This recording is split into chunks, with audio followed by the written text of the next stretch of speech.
First of all, welcome to this webinar.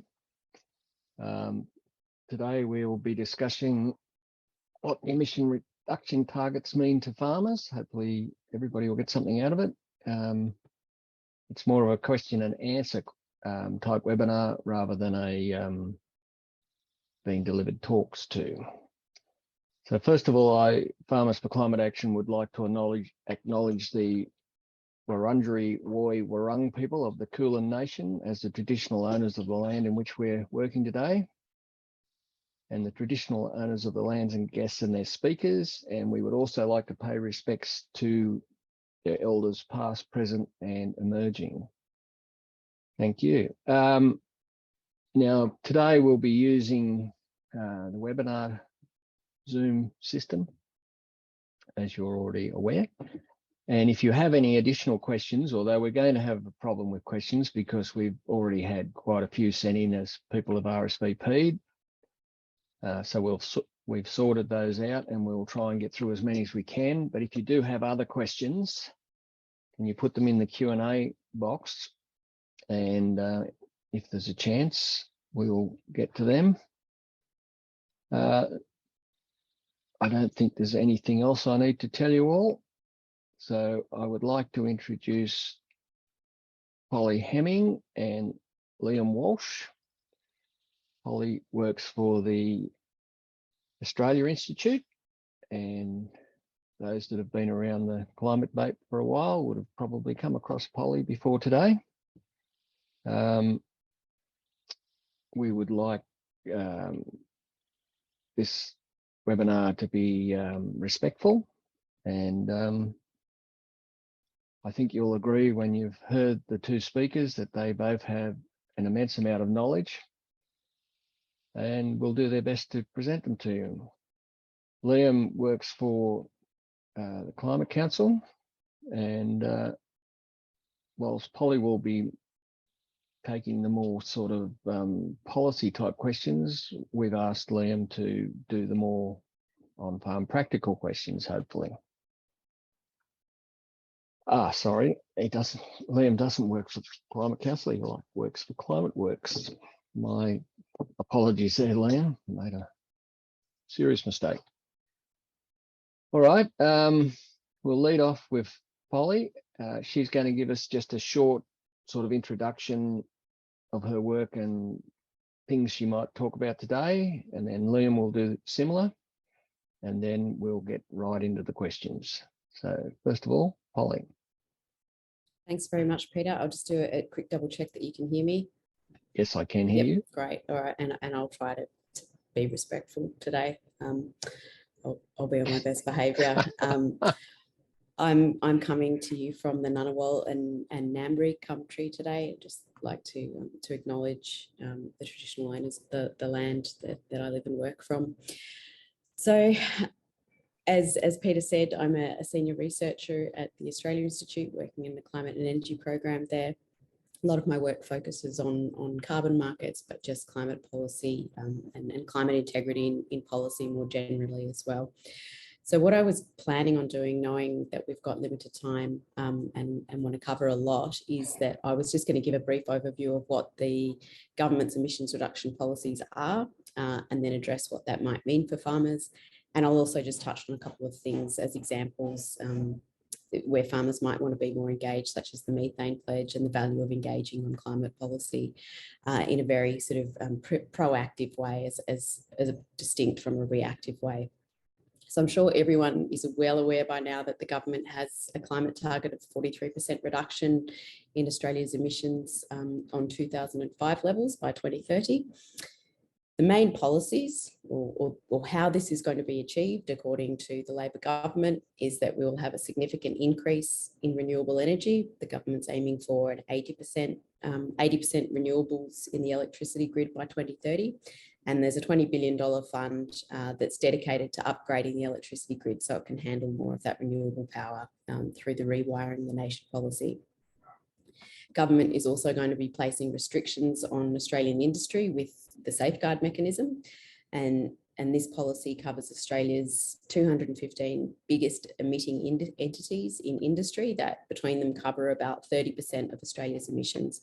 and it's going to be requiring these businesses to reduce or offset their emissions according to a declining baseline over time. So it will sort of decline those pollution limits that are set on industry. Honestly, from there, it all gets a little bit vaguer.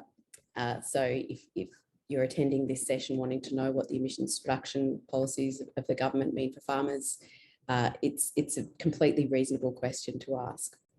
So the government's made other announcements, including supporting electric vehicles in Australia. And it's also established these two other funds called the Powering the Regions Fund and the National Reconstruction Fund. And Powering the Regions, obviously, as the name suggests, has a focus on regional development. And it's going to have a bucket of money that replaces the current emissions reduction fund, and it will continue to purchase carbon credits from industry and landholders.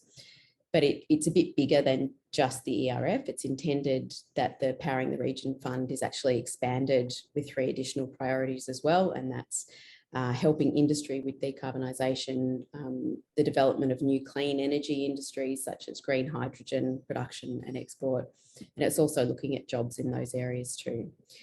So as I said, the government's going to continue purchasing carbon credits, but it's unclear how many it will continue to purchase in the long run, or what sort of budget has been set aside to do this. It's also clear that there is a really large appetite for carbon credits to be available to big emitters to use as offsets under the safeguard mechanism, and I'll touch on that in a minute. The other fund is the establishment of a 15 billion National Reconstruction Fund, which is going to provide investment to Australia's industry across a range of sectors. There's a little bit of this fund, $3 billion, that's dedicated to clean and green technologies such as green metals or hydrogen electrolyzers and fuel switching. Then out of that $3 billion is apparently money for agricultural methane reduction. So it's not a huge chunk of money, and it's hard to know sort of exactly what that means. The other component that we haven't necessarily had in climate policy before is building resilience and planning for adaptation as a result of climate change, and that's both for communities and vulnerable ecosystems. So Labor's committed to conducting a climate change and security risk assessment, and it's also going to develop a disaster readiness plan that every year will provide 200 million on disaster prevention, and resilience. And it's also looking at potential disaster recovery costs. There's not a lot of detail on what that looks like yet, or how it might be significant to the land sector either. So that's what's in it for farmers. Starting that again. So in terms of what is in this for farmers directly, as I said, it's pretty vague. It's actually not that different to the Coalition's approach to agriculture, I would say. There's a lot of talk about seaweed, feed supplements, and a lot of emphasis on carbon farming, but the details aren't necessarily there, and it's hard to know sort of how much money will be dedicated to things like feed supplements. The Coalition, for example, spent more on advertising the fact that it was going to be developing seaweed supplements and distributing it than it did actually dedicate to R&D and distribution methods. So it's a bit vague. There's also some reference to reducing ag methane, including composting of manure, anti-methanogenic treatments, grassland management, application of nitrification inhibitors to animal waste. This doesn't seem to have a huge emphasis either. I think they're expecting a reduction in Australia's emissions on about 9 million tonnes a year by 2030, and they're expecting that it will support about 70 jobs. So that's not terribly significant. I wouldn't think, I don't know if 70 jobs is significant in the ag sector, Peter. No, I think it's what's not in this climate policy that is actually more important, and why I'm really glad to be talking about this today. Because alongside these little policies kind of aimed at farmers directly, I think it's what's not in the government's emissions reduction targets generally that is going to impact farmers and landholders more than anything.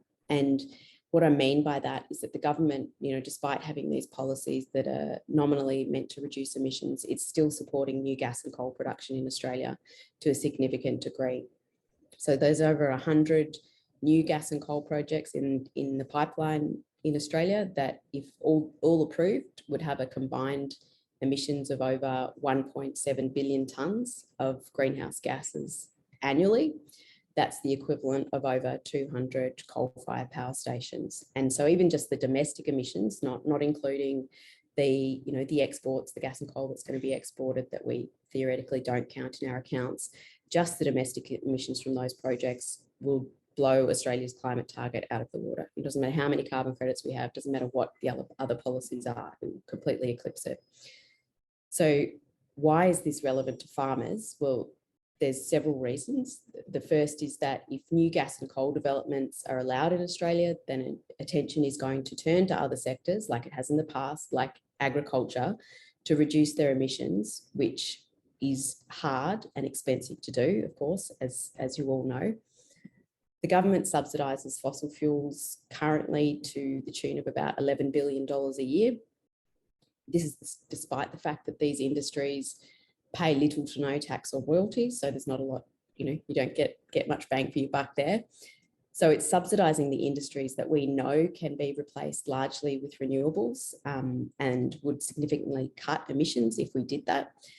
And the government's also giving money or subsidies that could go to genuinely hard to abate industries like ag or metals or cement, and could go to things like those feed supplements or targeted methane reduction policies.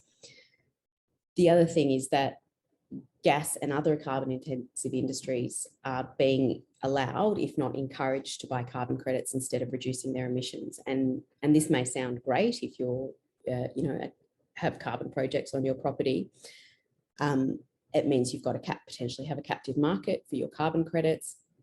However, and this might even be subject of a completely separate session, I can talk more about it if you want, but farmers being encouraged to sell their emissions reductions may not necessarily benefit them beyond a short-term profit. So if you think about what's happened in the water market, where farmers were encouraged to sell their water rights and subsequently have not been able to afford them back, that's potentially the same situation that can happen if farmers are selling all their emissions reduction rights, or their carbon rights, I guess, to big emitting businesses that are going to be buying them year on year and not actually reducing their emissions. So you have the policies that are increasing pressure on farmers to reduce their emissions, but at the same time, it's not actually being matched by support for farmers to do that, even though farmers are subject to the economy-wide target. And this approach, I think, will impose significant costs on agriculture and other sectors that don't actually have the same existing commercially available technologies for emissions reduction that our energy sector or electricity, larger energy sector, transport sectors have. So I think there's been a tendency in the agriculture sector, and please push back or correct me if I'm wrong about this, but there's been a tendency to reject emissions reduction policies because there is a fear that they will negatively impact farmers. And to be frank, this actually suits the government really nicely, because it means that the government can continue to protect the mining sectors, that is a significant donors to government, but then subsequently pretend that its hands are tied thanks to farmers. So it's farmers blocking good climate policy, not the influence of the resources sector. So essentially, to be candid, I would say that farmers are being used as a patsy by the fossil fuel industry and governments who are taking donations from these industries, but actually calling their bluff and pushing back against these policies that would inevitably force the gas and coal industries to reduce their emissions would ultimately benefit farmers. It would actually take a lot of pressure off the land sector to reduce their emissions and free up funding for hard to abate sectors. And I'm probably going over time. I'm just going to really quickly just highlight how this works with the Methane Pledge. So the pledge to reduce global methane emissions was conceived at the UN Climate Conference last year. And the idea is that countries would sign up to this pledge, agreeing to reduce global methane emissions by 30% by 2030. Now, of course, the largest source of anthropogenic methane emissions is agriculture. It's responsible for around a quarter of total global methane emissions. However, I acknowledge that it's biogenic methane. It's not the same as fossil methane. If you look at it in its entirety, though, ag sector responsible for about a quarter. However, that is followed very, very closely by the energy sector, which includes emissions from coal, oil, natural gas, and biofuels. So it's actually the fossil fuel industry that is producing almost as much methane as the ag sector itself. So the methane pledge was actually less about agriculture and more about fossil fuels. And that's the last thing that the government wants to put pressure on. So this is why you have people like Barnaby Joyce or Matt Canavan or Alan Jones talking about shooting cows in the face of the methane pledge, because it's a way of exploiting farmers. Again, knowing farmers will come screaming out of the gate to defend their livelihoods. We can't reduce methane. We're not going to shoot our cows. We're not signing up to this pledge. And that ultimately plays straight into the government's agenda. So again, I think the best thing farmers can do is actually engage with climate policy like this and call the government's bluff, call industry's bluff or gas and coal industry's bluff and say, yeah, bring it on. Actually, we want strong climate policy. We want gas and coal to take the hit there. We want to sign up to the methane pledge because ultimately that will benefit farmers. So I might just leave it there, yeah. Thanks, Polly. I won't waste any further time. I'll call on Liam to make a statement. Thanks, Peter, and thank you, Polly, for that. I might just quickly share my screen and just bring up a couple of slides that I'd like to run through. Yep, got it, but you're not in the slide. Yeah, there, that's perfect. We good now? Yep. All right. Hello again, everyone. So my name is Liam Walsh. I'm the System Lead for Food, Land and Oceans at Climateworks Centre. Polly has already provided a really great description of Labor's climate policy and just how it may or may not differ from what the coalition government have ultimately doing over the last period. I wanted to step back a bit and just provide a bit of a view, a bit of a context of some of what is happening in the system before turning attention to talking a bit more about the role of policy, pledges, and targets.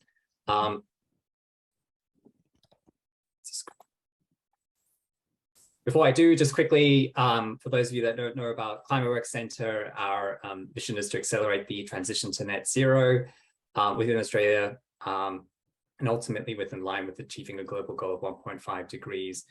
And we ultimately do this by translating research into action. And if you're looking to know more about the organisation and our work, happy to touch base on that later. But first, I just wanted to talk a bit about the food and agricultural system as a whole. And I think many of us can agree at this point that this is an incredibly successful system, but one with major hidden costs. When we talk about the food and agricultural sector and system, we're ultimately including the range of actors and their interlinked value-adding activities in the production, aggregation, processing, and distribution of food. And this system globally, as many of us will know, is estimated to be responsible for as much as a third of global emissions. And so we know that substantial changes are going to be necessary if we're going to continue to maintain the success of our agricultural industries in Australia, whilst ensuring that we can meet targets aligned with a 1.5 degree pathway. Put simply, how we eat, how we grow our food, how we manage our forests and carbon sinks is really going to change. However, what we also know is that the food and agricultural system is composed of a number of sort of multiple subsystems that interact and provide a really complicated set of sustainability objectives to consider alongside climate goals, biodiversity, nutritional needs, etc. And I think one of the biggest challenges when it comes to talking about reducing emissions across this particular system is the diffuse nature of farming. At one end of the spectrum, you have farmers that are essentially getting by on a quarter-acre plot and are largely subsisting on what they produce. And at the other end of the spectrum, you have agribusiness giants who control vast swathes of land and ultimately exert a great deal of power and influence. And I think it's important to recognize that whilst action needs to be taken by all producers across the system, there are players within the agricultural sector that have an outsized influence and ultimately wield significant power. And part of the challenge we face in talking about the need to reduce emissions in the agricultural sector is whom we're talking about. And often very little care, I think, is taken to separate the concerns of, say a family-run farm and that of a major agribusiness player. Another complicating factor in all of this is the range of competing scenarios and solutions that are being talked about. And this is a really complex system and with a range of possible solutions. And I just wanted to quickly run through what I refer to as sort of a menu of different options that could allow Australia to achieve a more sustainable food and agricultural system, just to highlight some of those differences. And like any menu or the patrons at any restaurant, I'm sure you might agree or disagree with some of these, but just wanted to talk a bit about what will drive change and just how some of these different narratives are playing out. So the first is what I refer to as agriculture 2.0, and this includes some really important and innovations such as improved crop breeding and optimized use of agricultural inputs. And the common element here is really the focus on intensifying production sustainably through increased use of technology. And that sometimes sort of contrasts with some of what's contained in the next one, that being nature-based solutions in production and natural ecosystems. So this is the term I use to describe the range of actions that we might undertake to protect, sustainably manage, and restore degraded ecosystems while providing benefits to people. But ultimately, a common element here is the focus on harnessing the power of nature to boost natural ecosystems, biodiversity, and human well-being. There are some that are, thinking more about changing consumer demand, right? And the fact that with a global population projected to increase by 2 billion by 2050, and rising incomes and urbanizations ultimately driving sort of a shift, that we need to consider the environmental impacts of different food choices and ultimately look to promote food choices that reduce different environmental impacts. And of course, there's this need to reduce waste across the system that all of us will be aware of. 30% of all waste, all food produced at the moment, ultimately sort of wasted. And then the final sort of area, and that's one that a real debate at the moment, but probably deserves singling out, is that of the future of protein.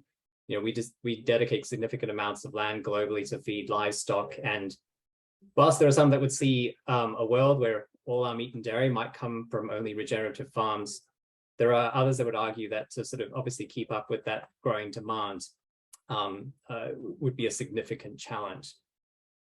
Why am I bringing all of this up? Why am I talking about these different solutions? I just wanted to kind of make mention of them because, if you're in the position as a decision maker, you have to consider the full breadth of options available to ultimately provide the potential to reduce emissions and other impacts across the system. And clearly, some of these solutions are going to be more politically divisive or even threatening to some in certain sectors. And ultimately, if we foresee a world where farming as we know it has an integral role to play in addressing the climate crisis, then there really is a need to lean in and demonstrate that farming is ultimately part of the solution. Otherwise, I think we're likely to see more emphasis by those in power placed on some of these other solutions that we may not necessarily agree with in entirety. All right.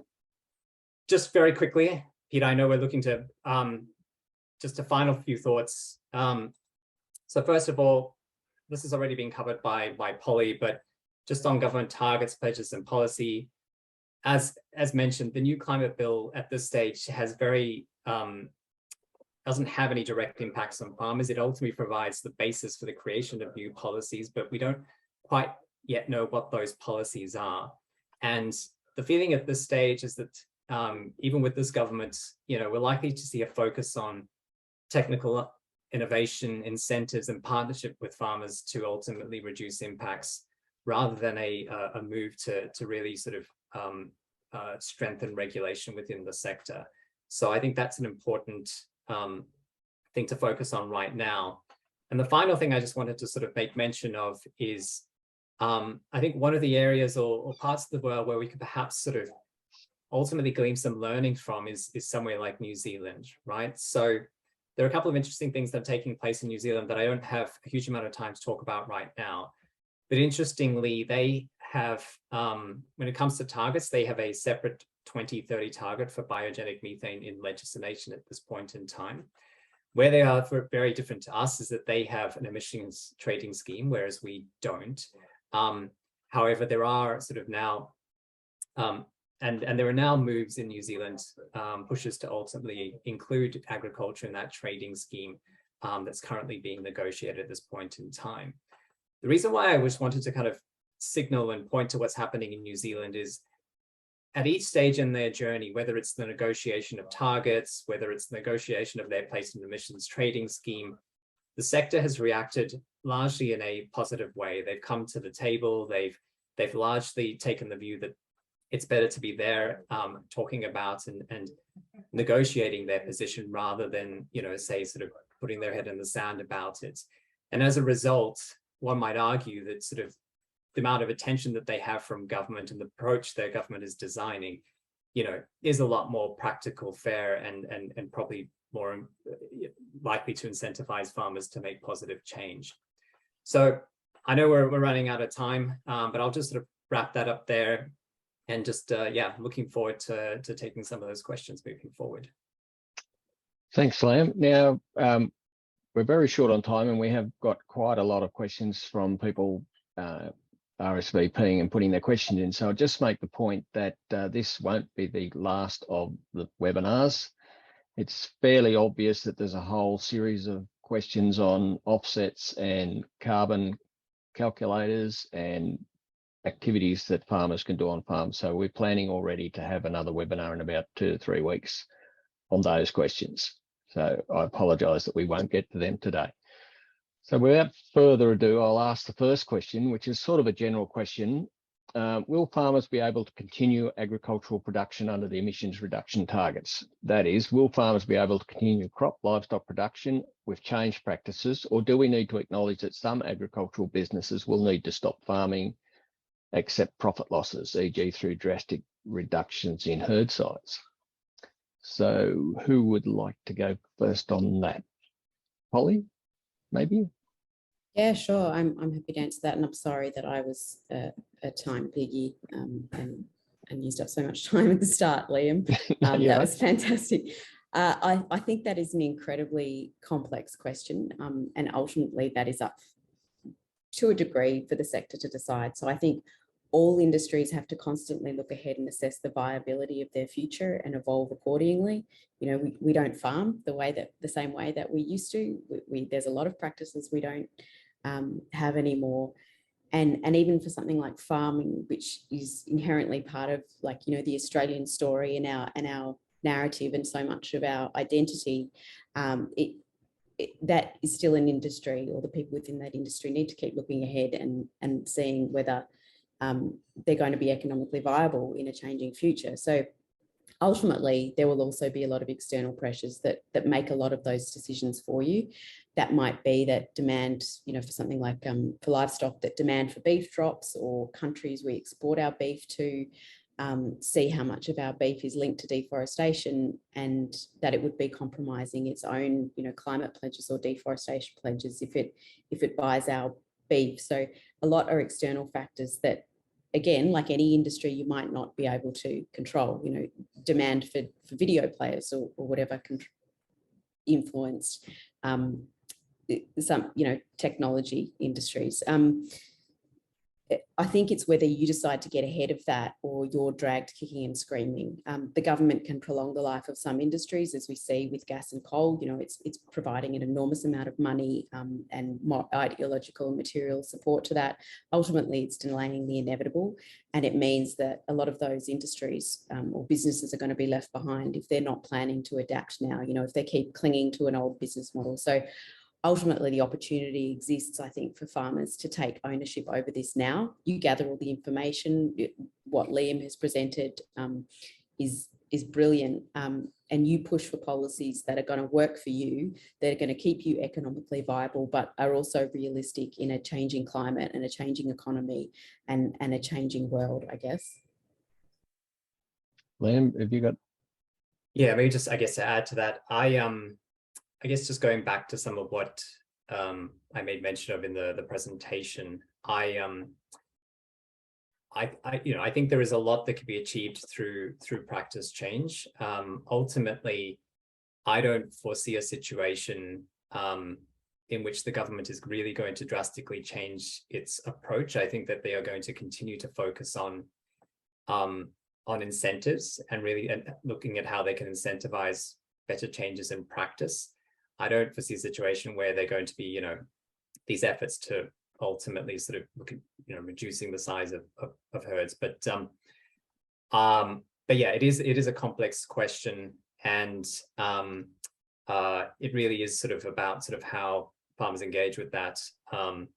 Yeah, I think that's all I'd add to what Polly said. Okay. Now here's an interesting question.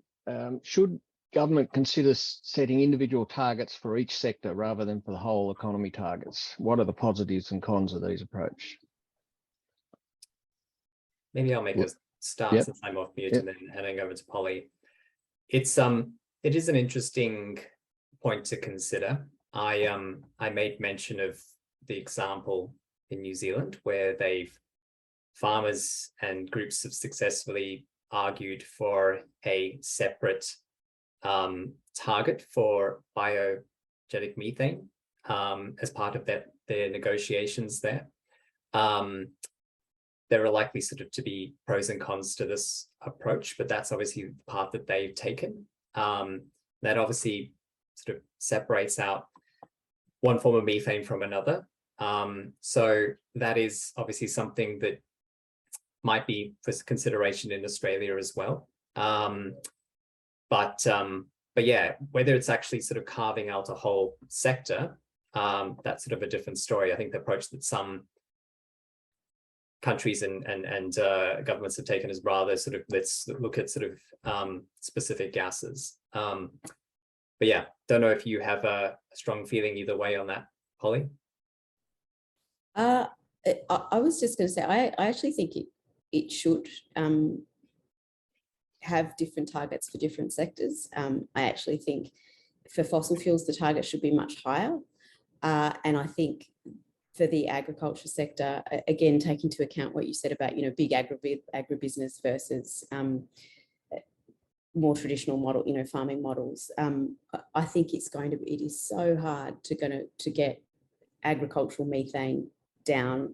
It's not realistic to assume that we can ever get it down to zero. I've heard some people say that a 50% reduction is realistic, and other on-farm gases, but perhaps even less. So I think, under the safeguard mechanism, I don't know how much knowledge people have of this, but the government has already, basically, we have what are called in Australia is emissions intensive trade exposed industries. And predominantly that is fossil fuels, so gas and coal. And the government is already in its climate policy kind of carves out exemptions, gives these industries higher pollution thresholds, or is potentially going to be giving them free carbon credits or less stringent emissions reduction requirements. So these industries that we know are not hard to abate are already kind of not subject to our economy-wide target. I think that needs to be flipped, and it's actually the hard to abate sectors that are given kind of concessions like that. So yeah, sorry, really long way of saying no, I don't think some sectors should be exposed to an economy-wide target, but it has to be, a really robust reason why not. I think probably agriculture fits into that category. Very good. Now we had another group of questions, and Liam brought it up when he was in his discussion about New Zealand, and that was about a carbon price and the impact of that on emissions reduction. I'm just wondering whether you've got any comments about the fact that under the Methane Pledge, our major exporters of red meat are Japan, USA, and Korea, and they're all signatories of the Methane Pledge. So it's not beyond probability that they might bring in restrictions if we don't.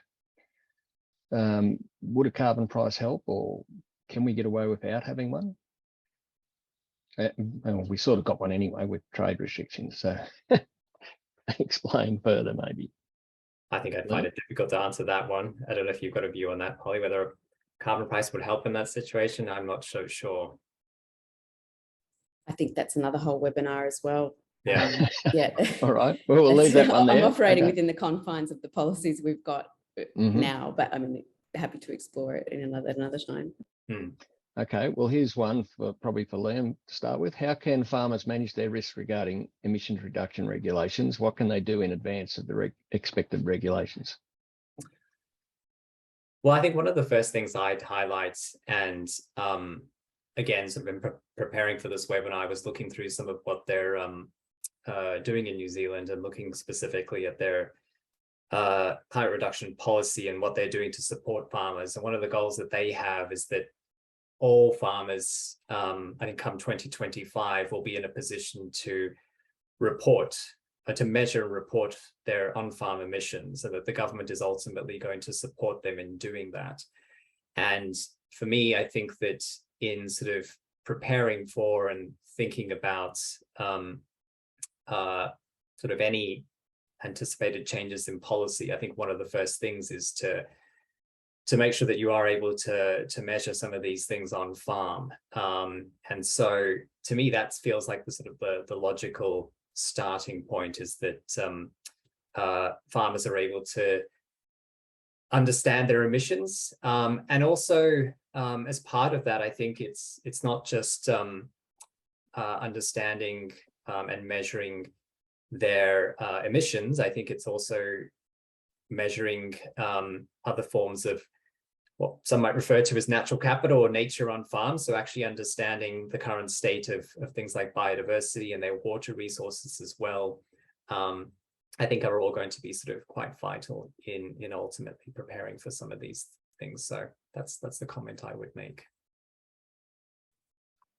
Polly, do you want to make a comment or not? Oh no, I'll leave that one. Yeah.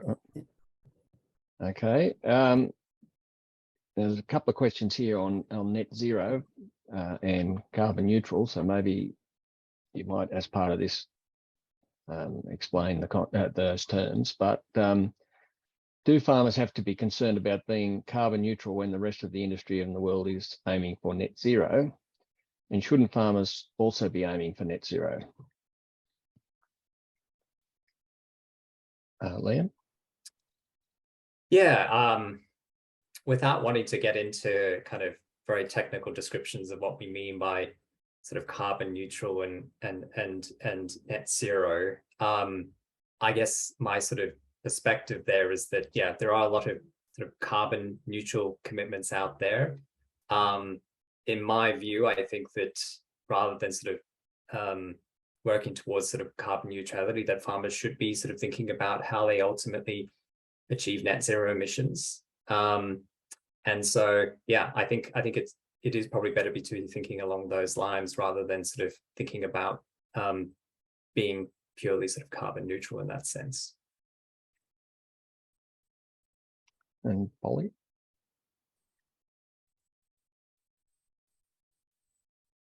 You want to? You're on mute, Polly. Yeah, sorry. Every time you can't have a Zoom meeting unless that happens, you're on mute for part of it. So I think, as I said, like they're really currently limited options, especially in the livestock industry for the ag sector and others to reduce their emissions. That's not to say that more can't be done. Like there is a whole, I will answer your question, but there is a whole paper that's really worth reading that I can send through as a follow-up, that is about targeted methane reduction policies that that government can implement in the ag sector in terms of whether you should be aiming for net zero or carbon neutral. And again, like Liam, I sort of use them interchangeably, really. You've reached a balance. I think, yes, you should always aim for that. You know, you want to aim as high as you can. And I think in the short term, yes, the ag sector should aim for carbon neutral, and it's probably the agriculture sector that is one of the only sectors that has a legitimate case for using carbon offsets and for using nature-based offsets to offset its emissions. You know, there's this conversation about whether you can use offsets to offset fossil emissions. You could reduce your emissions on farm through electrification to a degree, and, you know, changes in fertilizer. But in terms of methane emissions, that can be done credibly by maximising carbon sinks and using offsets. So yeah, kind of rambling answer, but yes, I think it's absolutely something you should aim for. Mm-hmm. Right.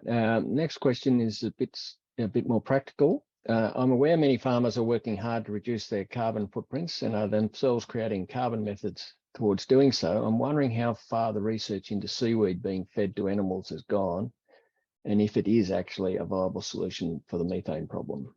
Might be one for Liam.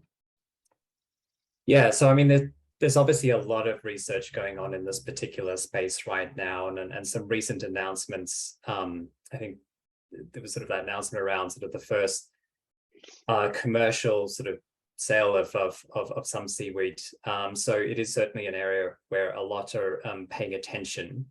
I think what we're finding, and I think there were a lot of questions in advance about this, is that you know, we're starting to see how it might have application, particularly for those that are employing feedlot systems, but still a lot of questions around how this might apply in systems that are predominantly grazing systems, where you aren't necessarily sort of where you don't sort of have those sort of feedlot systems in place. And so still a lot of questions there around how that might scale in some of those more sort of grassland-based systems at the moment.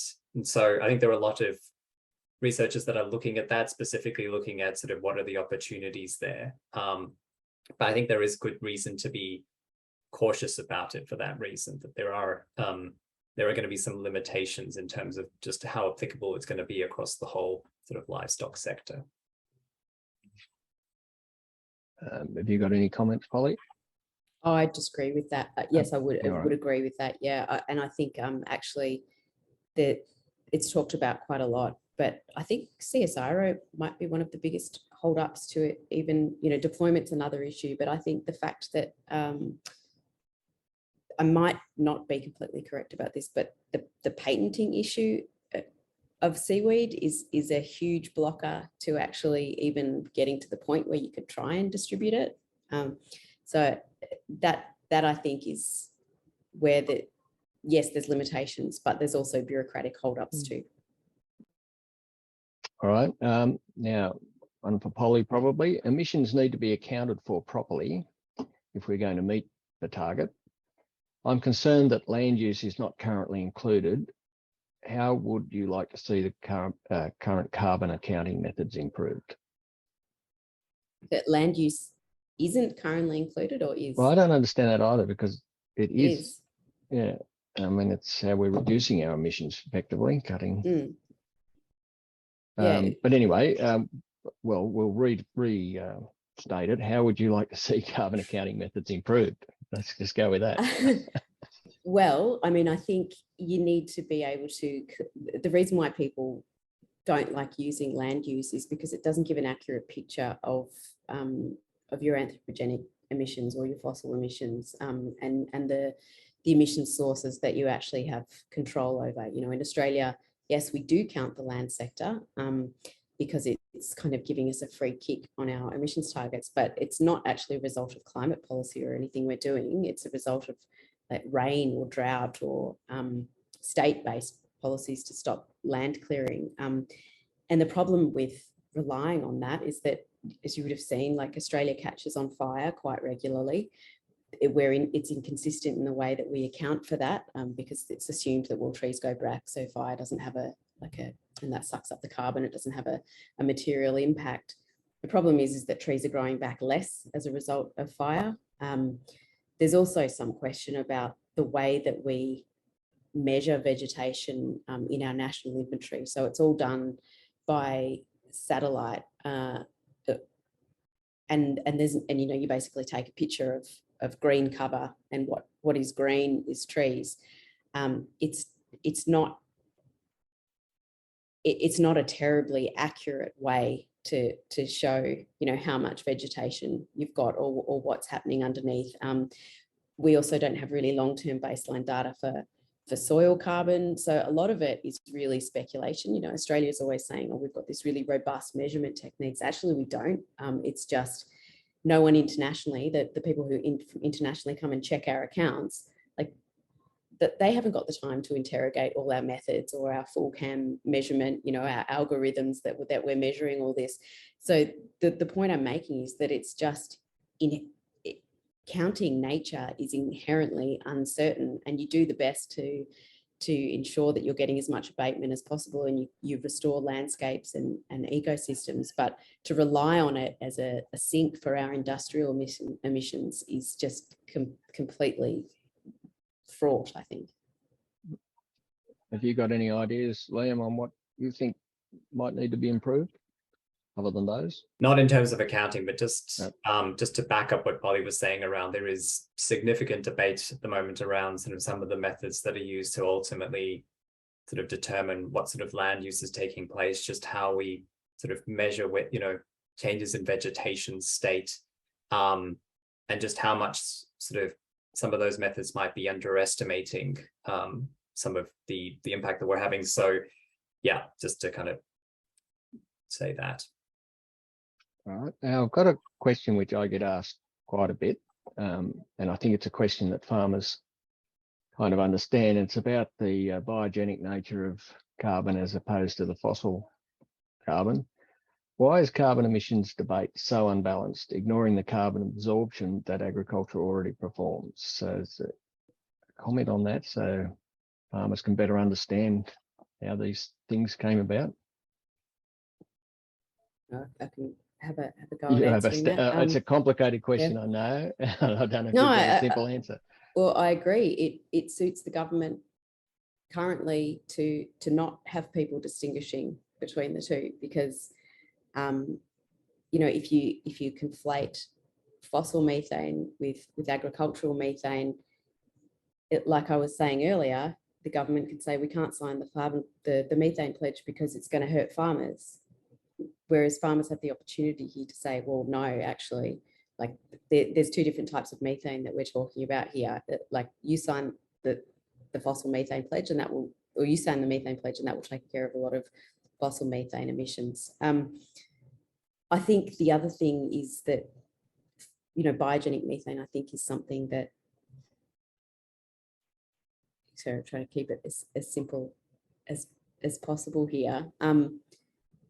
Now that fossil methane is being emitted in such vast quantities, people are just looking for reductions in methane everywhere. So even if it's biogenic methane, it's still being added to the atmosphere, whereas once it would have been part of that natural carbon cycle. But now we're at the point where kind of we've got so much CO2 in the atmosphere that we've kind of flooded it. Not enough can be drawn down. Is that kind of making sense? Sorry, I feel like maybe I didn't answer that very clearly. Maybe Liam can have a better go. I recognise the difference, though.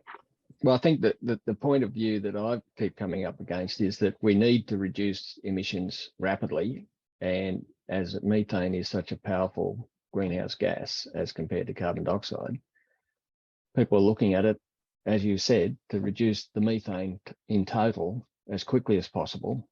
And I don't think they've bothered to sort of think about how that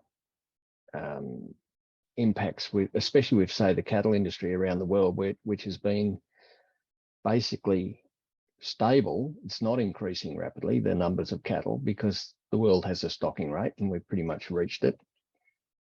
So if anything, like in Australia, we're down about 3 million cattle in the herd from where we were in 2005. So effectively we have already cut the methane emissions, but I don't think that's being recognised because farmers haven't engaged, you know, actively enough on this process.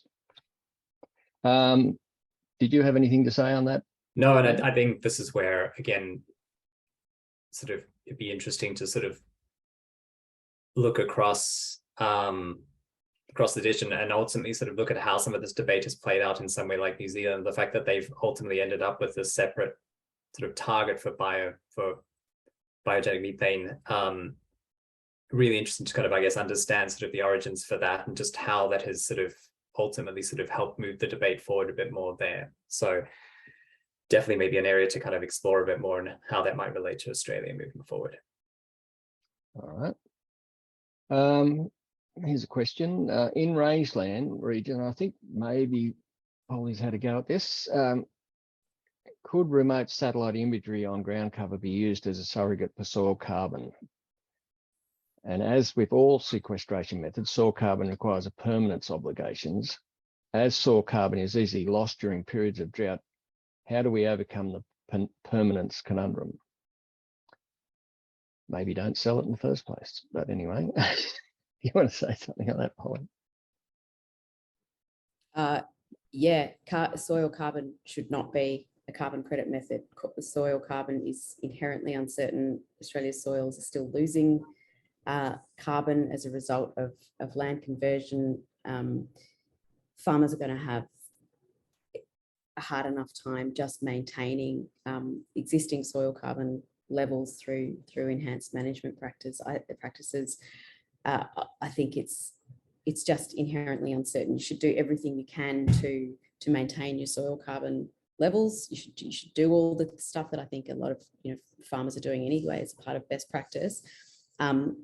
Do it because it means you have a healthy property and it increases productivity, and enjoy the fact that it, I suppose, is resulting in abatement. But yeah, rainfall is the biggest driver of soil carbon, actually, not management. Management does have some impact. It's really difficult to distinguish between whether it's attributed to human management or just rain. So I think we just shouldn't even be looking at soil carbon as a carbon credit method. Have you got any comments on that? Just to say, I mean, just on that first part of the question around sort of the use of remote sensing data and sort of analysis to try and determine sort of levels of soil carbon. I mean, this is obviously an area of great interest for many, an area where sort of over the last 20 years, there have been some advancements, but still some substantial challenges around really sort of ultimately capturing and measuring on the ground. And it still feels like,